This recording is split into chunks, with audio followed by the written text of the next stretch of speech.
Hi everyone! In this lesson, we will cover the basic structure of a sentence in Turkish language. So let's start. Now, let's state from the beginning that depending on the order of words in a sentence, Turkish sentences are divided into two different categories, namely regular sentence and irregular sentence. As you can see from the titles, this division is based on whether the sentence is regular or not, which in turn depends on the placement of the predicate in the sentence.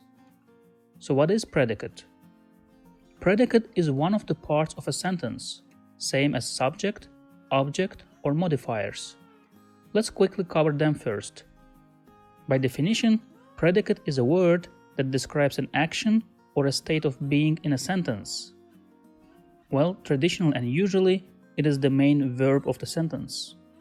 Subject, on the other hand, is a word that describes the main actor in the sentence, which is usually a noun or pronoun. Object, in turn, is a word that receives the action of the main verb, which is usually a noun and can be direct or indirect. Last, modifiers are words that add to the meanings of other words, which are usually adjective or adverbs. So how do we determine if the sentence is irregular or not? It's easy, by the location of the predicate. So if the predicate is at the end of the sentence, then it's a regular sentence. And if the predicate is not at the end of the sentence, then it's an irregular sentence. You see, everything in Turkish sentences revolves around the predicate, or the main verb of action. Let's now look at regular and irregular sentences in detail. We have already mentioned that in a simple, single clause, regular Turkish sentence, predicate, which is the main action verb, is always at the end of the sentence. In addition, you will also observe that the subject is usually at the beginning of the sentence, and everything else stands between the subject and the predicate. Look at the examples below in which a sentence is gradually expanded. In all of the examples below, we see the predicate at the end of the sentence. And what is happening here is we have the subject together with the object or modifiers being changed every time. In the first sentence, kadın bakıyor, which means the woman is looking, we have only subject and a predicate. In the second sentence, kadın sert bakıyor, which means the woman is looking harshly, we have a subject, an adverb, and a predicate.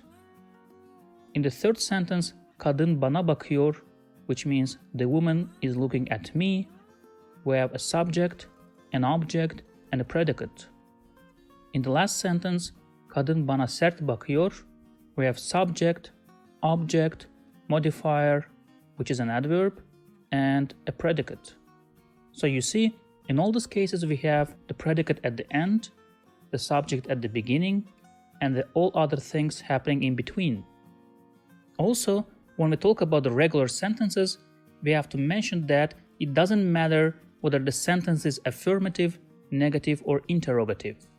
In addition to that, the tense in the sentences also doesn't matter.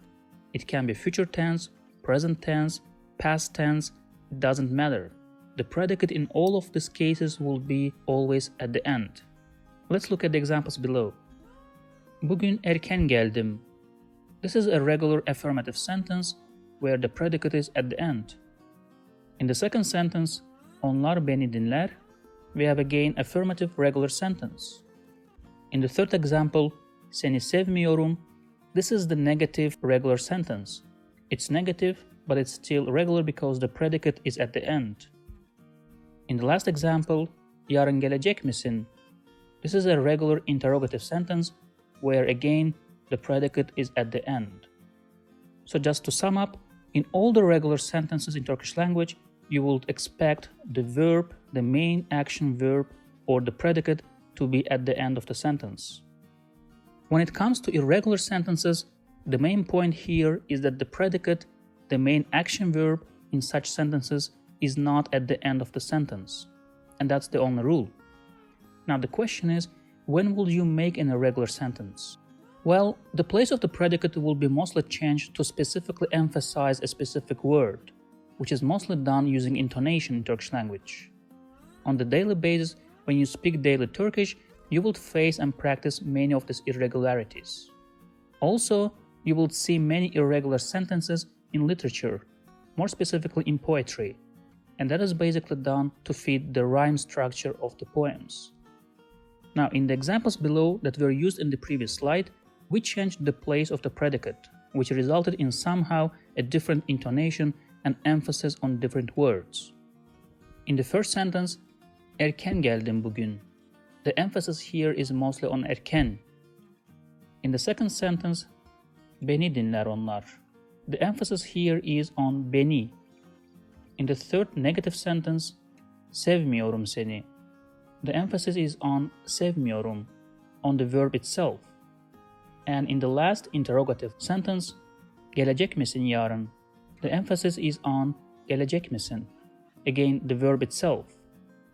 In all the sentences, we see that the predicate is not at the end, which makes the sentence irregular and also changes the intonation or the emphasis in the sentence. So what's the rule of thumb when it comes to the structure of Turkish sentences? The most generic Turkish sentence will be a regular sentence in which the predicate is at the end, the subject is at the beginning, and everything else is in between. All other sentence structures are just deviations from the regular structure.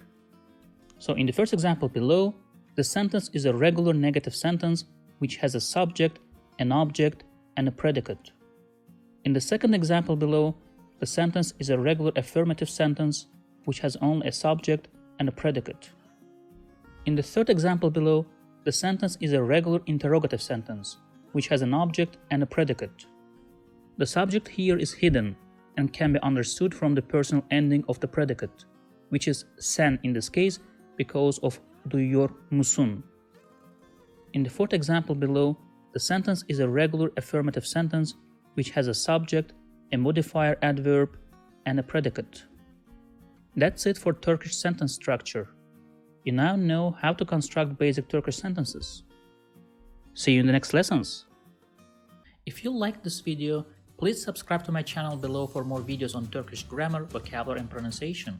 Also, if you think this video can benefit somebody else, please share it with them. Last, if you have any comment or request, please provide your feedback in the comment section below and I'll do my best to respond as soon as possible.